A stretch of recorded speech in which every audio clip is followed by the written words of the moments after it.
বিসমিল্লাহির রহমানির রহিম। দশম শ্রেণীর সুপ্রিয় শিক্ষার্থীবৃন্দ, আশা করছি তোমরা সবাই ভালো আছো। এই মুহূর্তে অন্যান্য যারা আমার লাইভ ক্লাস শুনছেন সবাইকে অভিনন্দন জানাচ্ছি। আজকের ক্লাস দশম গণিত। আমি আছি সাথে মোহাম্মদ বেলায়েত হোসেন, সহকারী শিক্ষক, মুগদা প্রভাতী শাখা। সুপ্রিয় শিক্ষার্থীবৃন্দ, অনলাইন ক্লাসের ধারাবাহিকতায় আমি আজকে তোমাদের 16.3 পরিমিতির এই অধ্যায়টি অসমাপ্ত ছিল গতদিন, এটি নিয়ে আলোচনা করব। শিক্ষার্থীরা, তোমাদের সামনে একটি বই, প্রয়োজনীয় খাতা কলম কাছে রাখবে। শুরু করছি আমি আমার ক্লাস উপস্থাপনা। 16.3 গতদিন আমি 7 পর্যন্ত অঙ্ক করেছিলাম, আজকে 8 থেকে করব। দেখো 8 নং প্রশ্নটা তোমরা দেখো, তোমাদের কাছে বই আছে, দেখবে। এটি গাড়ির সামনের চাকার ব্যাস, এটি করিয়েছিলাম, 7 নম্বর ছিল এটা। 8 নং লিখছে একটি বৃত্তের পরিধি 220 মিটার। ওই বৃত্তে অন্তর্লিখিত বর্গক্ষেত্রের বাহুর দৈর্ঘ্য নির্ণয় করো। বৃত্তের কি দেওয়া আছে সেটা চিন্তা করতে হবে, বৃত্তের পরিধি দেওয়া আছে। বৃত্তের ব্যাসার্ধ আর হলে পরিধি টুয়াইস পাই আর। সেই সূত্রটা ব্যবহার করে পরিধি যেটা দেওয়া আছে ওখান থেকে আমরা বৃত্তের ব্যাসার্ধ নির্ণয় করব। তোমরা চিত্রটা দেখো, 8 নং আমি চিত্রটা এঁকে রেখেছি। একটা বৃত্ত, এর ব্যাসার্ধ হলো আর, ও সি অথবা ও এ আর, তাহলে ব্যাস কত? ব্যাস হলো এসি, ব্যাস হলো এসি, ব্যাসার্ধ হলো ও সি, ব্যাস হলো এসি। ব্যাসার্ধ যদি আর হয়, ব্যাস হবে টুয়াইস আর। আর এখানে যেহেতু একটা বর্গক্ষেত্র, সো এই বি কোণটা এক সমকোণ, আর বৃত্তের ব্যাসটাই হবে, বৃত্তের ব্যাস যেটা এটাই হবে এই বর্গের কর্ণ, এই বর্গের কর্ণ হবে। আমি যদি ব্যাসটা বের করতে পারি তখন কি বর্গের কর্ণটা বের হয়ে যাবে, বর্গের কর্ণ বের হয়ে যাবে। বর্গের কর্ণ বের হয়ে গেলে পরে ব্যাস বের করতে পারলে বর্গের কর্ণ বের হবে। বর্গের কর্ণ বের করতে পারলে বর্গের বাহুর দৈর্ঘ্যটাকে ধরে নিব। আর এ বি সি সমকোণী ত্রিভুজ থেকে ও ত্রিভুজ দেওয়া আছে, আর এ বি বাহুকে এ ধরেছি, বিসি বাহুকেও এ ধরেছি, তাহলে এ এর মানটা আমরা পেয়ে যাব। খুব সহজ একটা কাজ, আমি একটু লিখি, তোমরা দেখো। 8 নং বইয়ের 8 নং, 16.3 8 নং। মনে করি বৃত্তের পরিধি, বৃত্তের ব্যাসার্ধ ইকুয়াল আর মিটার। বৃত্তের ব্যাসার্ধ আর মিটার, এখানে মিটারে দেওয়া আছে পরিধিটা, এই কারণে। সুতরাং বৃত্তের পরিধি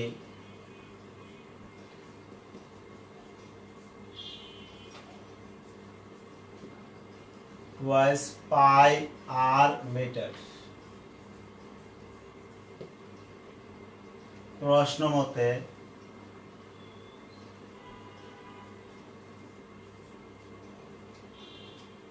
টুয়াইস পাই আর ইকুয়াল হলো 220। তোমাদের ওখানে লেখা ছিল বৃত্তের পরিধি 220 মিটার।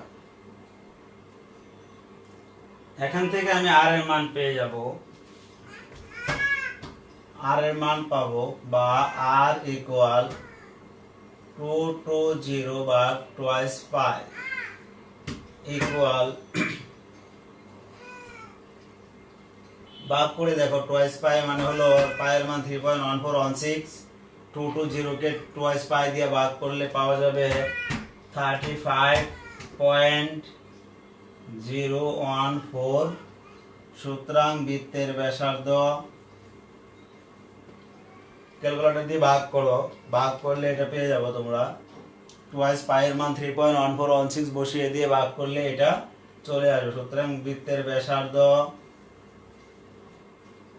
ইকুয়াল 35.014। সুতরাং বৃত্তের ব্যাস 35.014 গুণন 2 এত মিটার হবে। এটা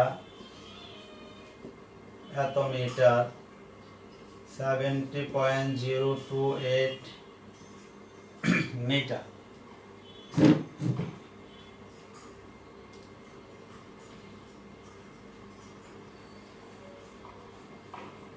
প্রশ্ন মতে বর্গের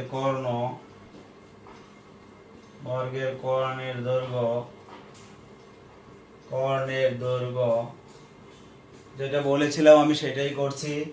বর্গের কর্ণের দৈর্ঘ্য বৃত্তের ব্যাসের সমান।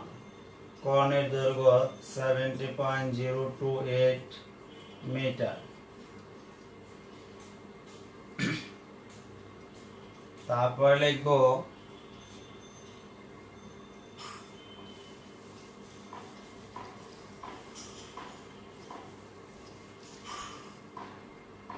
দড়ি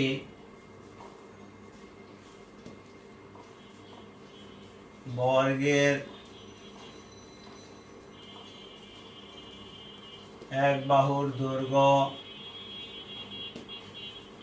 a মিটার। সুতরাং বর্গের কর্ণ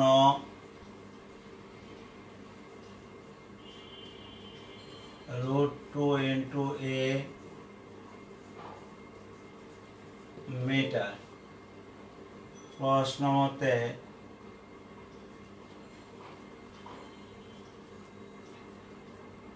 √2 into a equal 70.028। এখান থেকে আমরা a এর মান খুব সহজেই বের করতে পারবো। এর মানটা খুব সহজেই আমরা এখান থেকে বের করে ফেলবো। a equal 70.028 ভাগ √2। ক্যালকুলেটর দিয়ে চাপ দাও। চাপ দিলে দেখবে, করো ক্যালকুলেটর দিয়ে, 49.517 প্রায়। একবার সুতরাং বর্গের বাহুর দৈর্ঘ্য 49.517 মিটার প্রায়।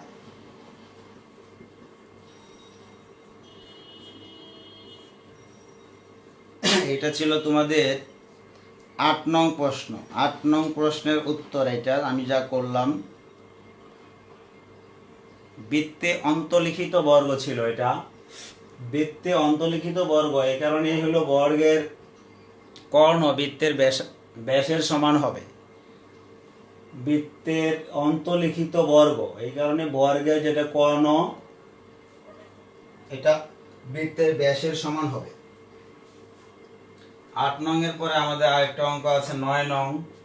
একটু তাড়াতাড়ি করে অঙ্কগুলো উঠাতে হয়, টাইম অনেক অল্প, অনেক টাইম চলে যায়। ম্যাথমেটিক্স তো, অন্যান্য সাবজেক্ট হলে আধা ঘন্টা সময় যথেষ্ট, কিন্তু ম্যাথমেটিক্সের জন্য আধা ঘন্টার সময় আসলে এতটা যথেষ্ট না। 2-3টা অঙ্ক করলেই চলে যায়। 9 নং অঙ্ক, একটি বৃত্তের পরিধি একটি সমবাহু ত্রিভুজের পরিসীমার সমান। বৃত্তের পরিধি সমবাহু ত্রিভুজের পরিসীমা। আমি দেখো চিত্রটা এঁকে তোমাদের দেখাচ্ছি। এটা ধরো একটা বৃত্ত, পরিধি আর পরিসীমা যে একই জিনিস এটা তো তোমরা জানোই। বৃত্তের বেলা এটাকে আমরা পরিধি বলে থাকি, আর সমবাহু ত্রিভুজের বেলা আমরা এটাকে পরিসীমা বলে থাকি। এখানে যেই কথাটা বলা হয়েছে সেটা হলো এটা এ, এটা এ, এটা এ। এই টোটাল দৈর্ঘ্যটা, এই যে বৃত্তের যে পরিধি, এই টোটাল দৈর্ঘ্যটা, বৃত্তের এই টোটাল দৈর্ঘ্যটা যতটুকু হবে, এই 3টা বাহু যোগ করলেও দৈর্ঘ্যটা ততটুকুই হবে। একটি বৃত্তের পরিধি সমবাহু ত্রিভুজের পরিসীমার সমান। তোমরা 9 নং অঙ্ক করার সময় লিখবা, মনে করি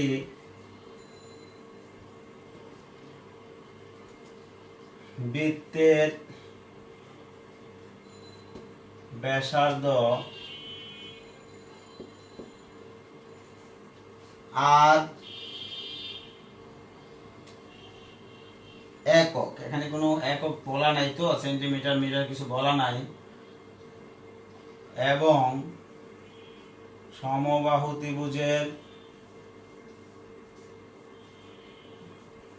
ত্রিভুজের বাহুর দৈর্ঘ্য এ একক। তারপরে আমরা লিখব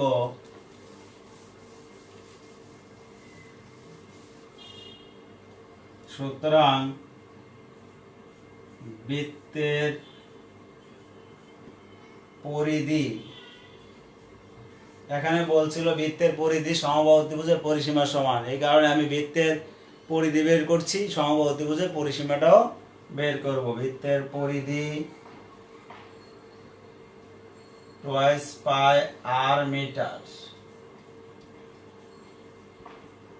সমবাহু ত্রিভুজের পরিসীমা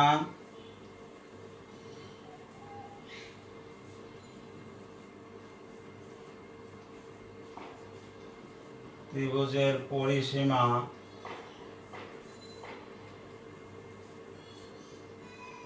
টুয়াইস পাই, সরি মিটার না, এখানে মিটার হবে না, একক হবে, কোনো মিটার দেয়া নেই, একক দেয়া নেই, এই একক লিখছিলাম এখানে, তাহলে টুয়াইস পাই আর একক হবে।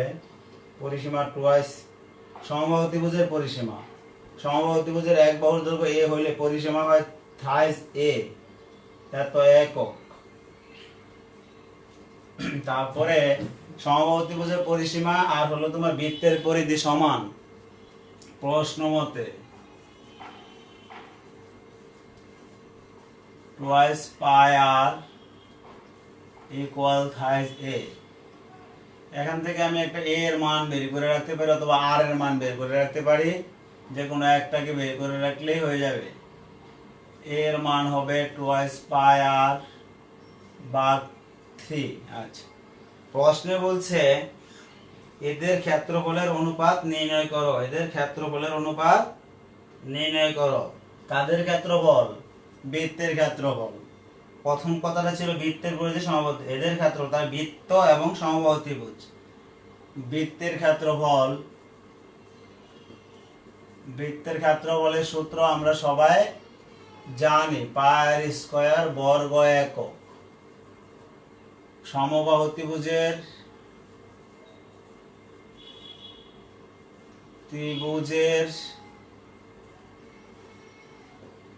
ক্ষেত্রফল তাও আমরা জানি, কি জানি? সমবাহু ত্রিভুজের ক্ষেত্রফল হলো √3/4 স্কয়ার বর্গ একক।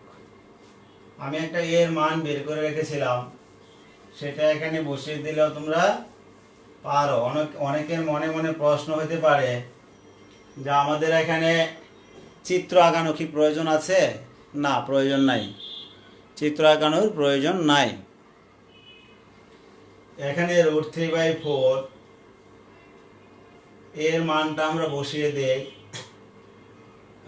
Twice pi r by 3 square, এত বর্গ একক। √3/4 হয় 4 pi square r square by 9। এখানে এই 4 আর এই 4 কাটা যায়, এই √3 9 এর সাথে কাটা যায়, এভাবে এই 9 কে লেখা যায় √3 গুণন √3 গুণন 3। 3 আর 3 গুণ করলে 9 হয়, এখানে 3 কে ভেঙে লিখলে হয় √3 × √3, উপরে আরেকটা থাকে √3 গুণন পাই স্কয়ার গুণন আর স্কয়ার। একটা √3 কাটা যাবে, থাকবে 3√3, উপরে থাকবে পাই স্কয়ার আর স্কয়ার। এই হলো সমবাহু ত্রিভুজের ক্ষেত্রফল। বৃত্তের ক্ষেত্রফল ও সমবাহু ত্রিভুজের ক্ষেত্রফলের অনুপাত নির্ণয় করতে বলছে। এখন বৃত্তের ক্ষেত্রফল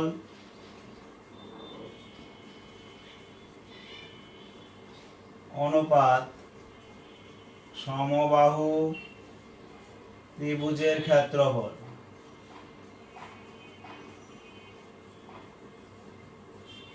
সমান পাই আর স্কয়ার অনুপাত পাই স্কয়ার আর স্কয়ার ভাগ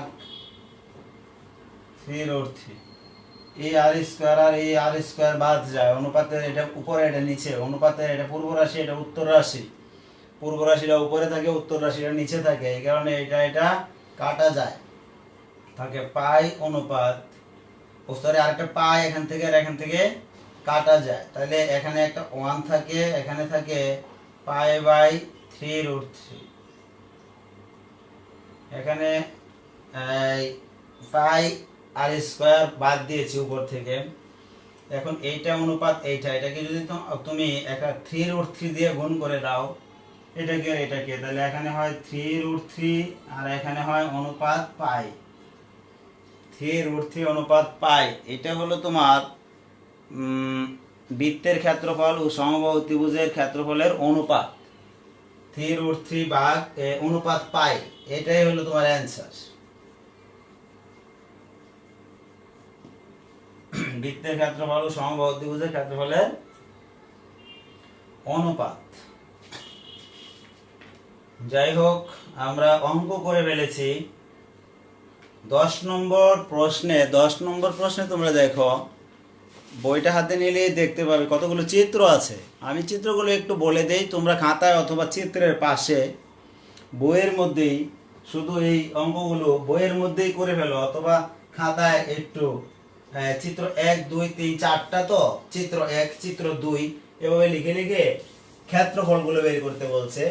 এই যে চিত্র, এই চিত্রের ক্ষেত্রফল বের করতে বলছে, চিত্র থেকে কোনো ডাটা তথ্য এমনি আলাদা করে দেয়া নাই, চিত্রের মাঝেই সব তথ্য দেয়া আছে। দেখো এখান থেকে আমরা চিত্র থেকে ক্ষেত্রফলগুলো বের করব। এখানে এমন একটা জিনিস, প্রথমটা দেখো এমন, এটা একটা সমকোণী ত্রিভুজ, এটা সমকোণ, হ্যাঁ, আর এখানে এমন একটা আছে, এটা অর্ধবৃত্ত, এটা অর্ধবৃত্ত। বৃত্তের ক্ষেত্রফল থেকে আমরা অর্ধবৃত্তের ক্ষেত্রফল বের করব। অর্ধবৃত্তের ক্ষেত্রফল এখানে লিখছে 9 সেমি, এটা 9 সেমি, সব তথ্য চিত্রের মধ্যে দেওয়া আছে। তোমরা দেখো এটা 9 সেমি লিখেছে, এখানে লিখেছে এটা 8 সেমি, এটা 10 সেমি, এটা 10 সেমি, এটা 8 সেমি, সব তথ্য বইয়ে দেওয়া আছে। তাহলে এটা যদি সমকোণী ত্রিভুজ হয়, এটার ক্ষেত্রফল হবে হাফ ইনটু ভূমি, যদি এটাকে মনে করো এটা তো অতিভুজ, এটা ভূমি, আর এইটা ভূমি, এটা উচ্চতা, তাহলে একটা 9 একটা 8, এলো সমকোণী ত্রিভুজের ক্ষেত্রফলের সূত্র। 8 9 10 100, 9 9 81, 8 8 64, সমকোণী ত্রিভুজ তো হয় না। 10 8 স্কয়ার 64, 10 স্কয়ার 100, 9 স্কয়ার 81, লম্ব স্কয়ার ভূমি স্কয়ার অতিভুজ স্কয়ার হয় না, 3 বাহু দৈর্ঘ্য দেওয়া আছে। দেখো এটা সমকোণী ত্রিভুজ হয় না, তাহলে কি হবে? 10 8 আর 9 পিথাগোরাসের ত্রয়ী সংখ্যা 9, পিথাগোরাসের ত্রয়ী সংখ্যা হলো 3 4 আর 5, 3 স্কয়ার যোগ 4 স্কয়ার সমান 5 স্কয়ার হয়। এখানে 8 স্কয়ার যোগ 9 স্কয়ার সমান 10 স্কয়ার হয় না, 8 স্কয়ার হয় 64, 9 স্কয়ার হয় 81, যোগ করলে কি 100 হয়? 100 হয় না, তাইলে এটা সমকোণী ত্রিভুজ না। বিষমবাহু ত্রিভুজের ক্ষেত্রফলের সূত্র করব আমরা, 10 যোগ 9 যোগ 8, 2s এর মান, তাহলে s এর মান হলো 10 আর 8 18 আর 27, 27 ভাগ 2 সমান হলো তোমার 13.5। এই দিয়ে আমরা কি করব, এই ত্রিভুজের ক্ষেত্রফল বের করব, আর এই অর্ধবৃত্তের ক্ষেত্রফল, ত্রিভুজ ক্ষেত্রের ক্ষেত্রফল যোগ অর্ধবৃত্তের ক্ষেত্রফল, অর্ধবৃত্ত, এই অর্ধবৃত্তের ব্যাস 9 সেমি, তাহলে r এর মান কত? r এর মান, এখানে যে ক্ষেত্রফলটা বের করব, r এর মান হলো 9 ভাগ 2 সমান 4.5 সেমি, 4.5 সেমি, তাহলে ক্ষেত্রফল হবে হাফ ইনটু পাই আর স্কয়ার, পাই মানে অর্ধবৃত্ত এই কারণে হাফ দিয়েছি, আর স্কয়ার মানে হলো 4.5 তার হোল স্কয়ার। আর এখানে ত্রিভুজের ক্ষেত্রফলটা বের করব আমরা ওইভাবে, ত্রিভুজের ক্ষেত্রফল সমান root over s into s minus 10, s minus 9, s minus 8, সেটা করলে এত বর্গ সেমি, বর্গ সেমি, এই দুইটা যোগ করে দেবো এখন। এটা আর হলো অর্ধবৃত্ত, দিলে যোগ করে দিলে এই ত্রিভুজের এই ফিগারের ক্ষেত্রফলটা আমরা পাবো। তারপরে আসবো আমরা পরের চিত্রে। পরের চিত্রে একটা বর্গ দেয়া আছে আর একটা অর্ধবৃত্ত। এমন দেখো একটা বর্গ, এই বর্গের বাহু 4 সেমি, 4 সেমি বাহু, তাহলে এইটাও 4 সেমি। এই অর্ধবৃত্ত যদি এটা হয় ব্যাসার্ধ হবে 2 সেমি, তাহলে বর্গ যোগ অর্ধবৃত্ত, বর্গ যোগ অর্ধবৃত্ত। বর্গের ক্ষেত্রফল হলো 4 স্কয়ার আর অর্ধবৃত্তের ক্ষেত্রফল হলো হাফ ইনটু হাফ। কেন হাফ? হলো ওই যে অর্ধবৃত্ত যে বৃত্তের অর্ধেক, এই কারণে বৃত্তের ক্ষেত্রফল পাই আর স্কয়ার, আর এর মান 2, আর এর মান আর ইকুয়াল হলো 4 ভাগ 2 সমান 2 সেমি। এই পুরোটা 4, তাহলে আর এর মান কত? আর এর মান কত? ব্যাসার্ধ তো এতটুকু, ব্যাসার্ধ হলো 2, তাহলে পাই আর স্কয়ার মান হলো 2 স্কয়ার, তাহলে হলো তোমার 16 যোগ 1/2 গুণন পাই গুণন 4, এটা দিয়ে কাটলে হয় 2, তাহলে হলো 16 যোগ 2 পাই, পায়ের মান বসিয়ে দিবা 3.1416, এত বর্গ সেমি। সবগুলো বর্গ সেমি হবে, সবগুলোই কি পুরোটাই ক্ষেত্রফল বর্গ সেমি হবে, বর্গ সেমি। এই হলো এই চিত্রের, এটা বর্গ, এটা অর্ধবৃত্ত। তোমরা যদি বৃত্তের ক্ষেত্রফল নির্ণয় করতে জানো তাহলে অর্ধবৃত্তের ক্ষেত্রফলটাও নির্ণয় করতে পারবে। অর্ধবৃত্তের ক্ষেত্রফল আর বর্গের ক্ষেত্রফল যোগ করে দিলে এটা হয়ে যাবে। তারপরে চিত্রটা দেখো,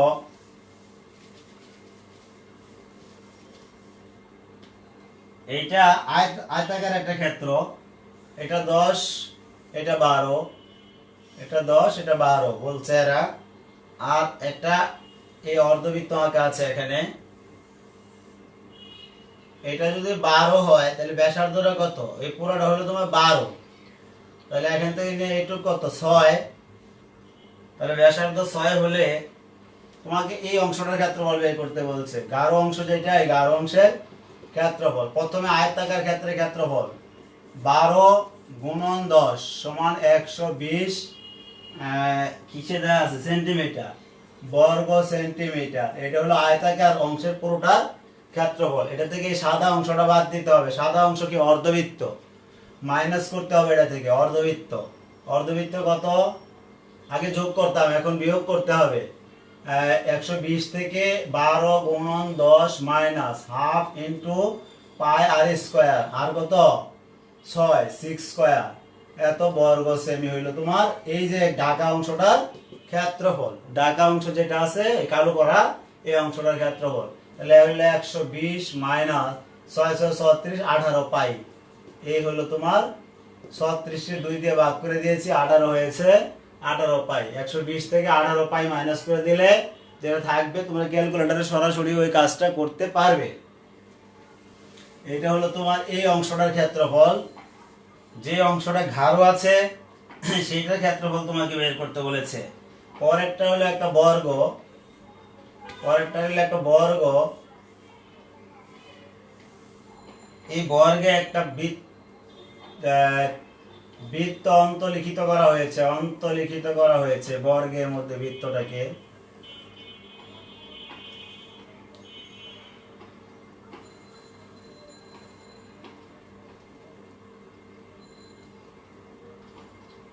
এই বর্গের এক বাহুর দৈর্ঘ্য দেওয়া আছে 12 সেমি, 12 সেমি।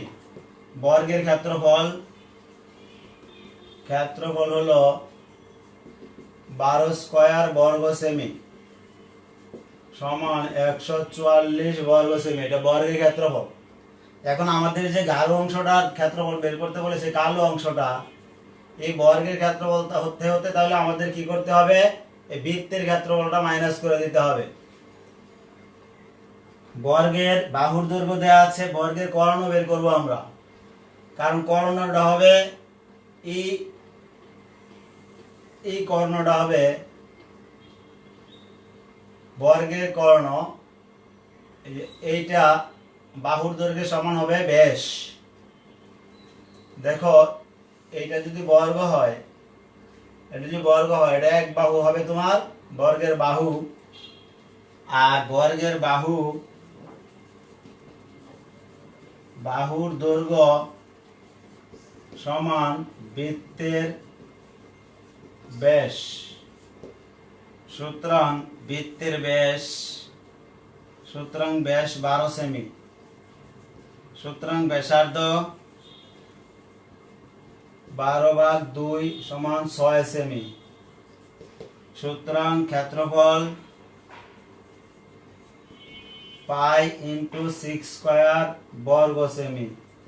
এটা হলো বৃত্তের ক্ষেত্রফল। এই বর্গের ক্ষেত্রফল থেকে এখন যদি বৃত্তের ক্ষেত্রফলকে মাইনাস করে দাও তাহলেই থাকবে গাঢ় অংশের ক্ষেত্রফল। গাঢ় চিহ্নিত ক্ষেত্রগুলোর ক্ষেত্রফল নির্ণয় করো। সুতরাং গাঢ় চিহ্নিত অংশের ক্ষেত্রফল,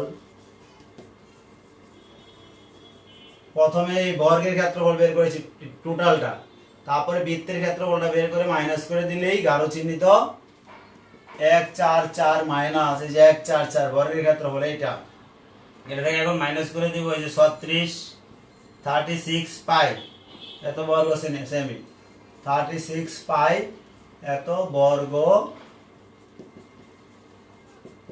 সেমি। এখন আমরা 144 থেকে 36 পাই মাইনাস করে দিব, তাহলে আমাদের এই অংশটার ক্ষেত্রফল চলে আসবে। আমি তোমাদের একে একে 12.2টা আমি করাইনি, 12.1 সরি 16.1 16.2টা আমি করাইনি, 16.3 নেক্সট ক্লাসে আমি 16.4 তোমাদের করাবো। তারপরে এই অধ্যায় থেকে আমি 2 দিন কমপক্ষে হলেও সৃজনশীল প্র্যাকটিস করাবো। একটু আগেই বলে রাখি তোমাদের, পরের অধ্যায়টা 16.4 গণবস্তু, আয়তাকার গণবস্তু। আয়তাকার গণবস্তুর আবার রূপ আছে, ঘনক হয়ে যায়, দৈর্ঘ্য প্রস্থ উচ্চতা সমান হয়ে গেলে আয়তাকার গণবস্তু। তারপরে বেলন আছে, এখানে বেলন কোনক নাই তোমাদের বইয়ে, বেলন আছে। আয়তাকার ঘনবস্তু এবং বেলন আমি তোমাদের বইয়ের 321 পেজে নেক্সট দিনে আমি সরাসরি অধ্যায়ে চলে যাব, তো তাই এই কাজটা এখন আমি একটু করতে চাই। সময় আছে মাত্র 2 মিনিট। ডাকনা সহ একটা বাক্সের বাইরের মাপ 10 সেমি, 9 সেমি ও 7 সেমি। ডাকনা সহ একটা বাক্সের উদাহরণ 31 পৃষ্ঠা 321, পৃষ্ঠা 321 উদাহরণ 31। ডাকনা সহ একটি বাক্সের বাইরের মাপ যথাক্রমে 10 সেমি, 9 সেমি ও 7 সেমি।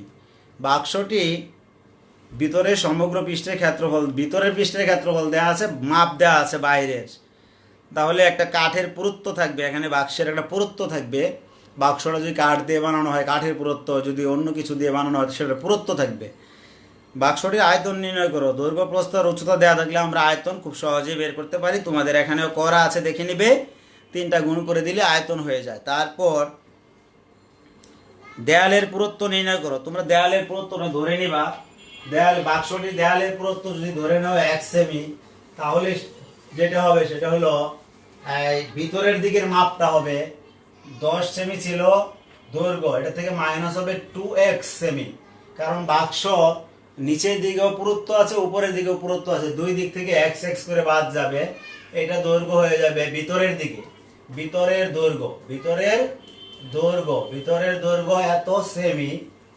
ভিতরের প্রস্থ বের করব আমরা সেম ওয়েতে, b সমান কত ছিল পরেরটা 9 বিয়োগ 2x সেমি। উচ্চতা বের করব আমরা, ভিতরের দৈর্ঘ্য মাপ, দৈর্ঘ্য প্রস্থ উচ্চতা আর কি। c ইকুয়াল 7 বিয়োগ 2x সেমি। এই হলো তোমার ভিতরের দিকের। আর বাক্স, তো বাক্সের সমগ্র পৃষ্ঠের ক্ষেত্রফল দেওয়া আছে, সমগ্র পৃষ্ঠ সমগ্র তল একই কথা। ভিতরের সমগ্র তল, ভিতরের দৈর্ঘ্য, ভিতরের প্রস্থ, ভিতরের উচ্চতা, ভিতরের সমগ্র পৃষ্ঠের ক্ষেত্রফল এই সূত্র হল 2 ইন্টু AB যোগ BC যোগ CA বর্গ সেমি। ক্ষেত্রফল সবসময় বর্গ এককে হয়, বর্গ সেমি। এরপরে দেখো এখানে সব মান বসিয়েছে, টু ইন্টু এ এর মান, বি এর মান, বি এর মান, সি এর মান, সি এর মান, এ এর মান, এগুলো বসিয়ে তারপরে গুণ করে যোগ করে লাস্ট পর্যন্ত পেয়েছে 3x² minus 26x plus 23 equal ওই এটার মান দেওয়া ছিল, ওই ক্ষেত্রফলের মান যেটা দেওয়া ছিল 262, হ্যাঁ 262।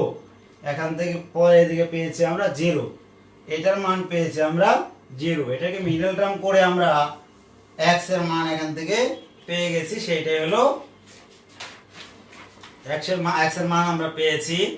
x ইকুয়াল 1 পাওয়া যায়, আর পাওয়া যায় 23/3, 7.67। এটা হবে না, কারণ আমার বাক্সের উচ্চতাই ছিল 7 সেমি, এখানে 7.67 হয়ে গেছে, 7 সেমিতে বড় হয়ে গেছে। উচ্চতা থেকে পুরুত্ব মোটা হইলে বাক্সই হবে না। উচ্চতা থেকে যদি পুরুত্ব বেশি হয়ে যায়, এটা তো পুরুত্ব, x হলো পুরুত্ব, এই কাঠের পুরুত্ব বা বাক্সের পুরুত্ব। উচ্চতা থেকে কাঠের পুরুত্ব বেশি হতে পারে না, সুতরাং এটা হবে না, হবে 1 সেমি। বাক্সের পুরুত্ব 1 সেমি হয়ে গেল, এইটা উত্তর। তারপরে বলছে বাক্সটি বৃহত্তম দৈর্ঘ্যের সমান বাহু বিশিষ্ট কোন রম্বসের একটি কর্ণ এত হলে রম্বসটি বৃহত্তম দৈর্ঘ্যের সমান বাহু বিশিষ্ট। বৃহত্তম দৈর্ঘ্য হলো 10 সেমি, তাহলে দেখা এটা যেটা বলছে রম্বসের বাহুর দৈর্ঘ্য হবে 10 সেমি। বৃহত্তম বাহু যেটা, এটা হবে দৈর্ঘ্য, আর একটা কর্ণের দৈর্ঘ্য দেওয়া আছে। রম্বস এর ক্ষেত্রফল বের করতে বলেছে। একটা কর্ণ আর একটা বাহু দেওয়া আছে রম্বসের। আমরা রম্বস চিনি এমন, রম্বস যেহেতু বাহুগুলো সমান হবে, এটার একটা বাহু দেয়া আছে মানে সবগুলো বাহুই দেয়া আছে। এটা 10, এটা 10, এটা 10, এটা 10। আর একটা কর্ণ দেয়া আছে, বড় কর্ণটাই এখানে দেয়া আছে, কারণ 10 থেকে বড় বলছে 12 সেমি, 12 সেমি, এটা 12। বৃহত্তম কর্ণ, ক্ষুদ্রতম কর্ণ, দেখো এটা 12 সেমি, এটা 10 সেমি। তারপরে বলছে রম্বসের ক্ষেত্রফল, অপর কর্ণের দৈর্ঘ্য বের করতে পারলে আমরা ক্ষেত্রফল বের করতে পারবো। আরেকটা কর্ণ আমি মনে করি এটা এবিসিডি রম্বস, এবিসিডি রম্বস। এখানে এসির দৈর্ঘ্য দেওয়া আছে, বিসি দৈর্ঘ্য দেওয়া আছে, এবির দৈর্ঘ্য দেওয়া আছে, এডি দৈর্ঘ্য দেওয়া। আমরা বিডি দৈর্ঘ্য বের করব। বিডি দৈর্ঘ্য কিভাবে? রম্বসের কর্ণদ্বয় পরস্পরকে সমকোণে সমদ্বিখণ্ডিত করে। তাহলে এখানে ও বিন্দু যদি হয়, তাহলে এটা হবে 6, এটা 10, আর আমি ওবি বের করব, তাহলে ওবি স্কয়ার সমান হবে, এটা সমকোণ, তাহলে তোমার এটা অতিভুজ, তাহলে tan স্কয়ার সমান 6 স্কয়ার যোগ ওবি স্কয়ার। এখান থেকে ওবি স্কয়ারের মান পাওয়া যাবে 100 বিয়োগ 36 সমান 64। সুতরাং ওবির মান 8, ওবির মান 8। ওবির মান 8 হলে ক্ষেত্রফল ইকুয়াল হলো হাফ ইনটু কর্ণদ্বয়ের গুণফল, হাফ ইনটু কর্ণদ্বয়ের গুণফল, হাফ ইনটু কর্ণদ্বয়ের গুণফল, হাফ ইনটু কর্ণ একটা 8, একটা হলো তোমার 12। সরি, কর্ণ ওবির মান যদি 8 হয়, তাহলে কর্ণের মান হবে, সুতরাং বিডি ইকুয়াল হলো 8 যোগ 8, 8 যোগ 8, তাহলে 16। তাহলে একটা 12, একটা 12, একটা 16, একটা 12 আর একটা 16, এত বর্গ সেমি। এখানে কাটলে হয় 6, 6 ষোলং 96, 6 ষোলং 96 বর্গ সেমি। এটা ছিল তোমাদের গ। এই সৃজনশীলটা আমি তোমাদের দেখিয়ে দিলাম, পরে আর করাবো না। তাই উদাহরণ 31 পৃষ্ঠা 321। টাইম বেশি হয়ে গেল 2-3 মিনিট। সবাই ভালো থাকো, প্রতিদিনের কাজ প্রতিদিন করে ফেলবে। সবাইকে ধন্যবাদ।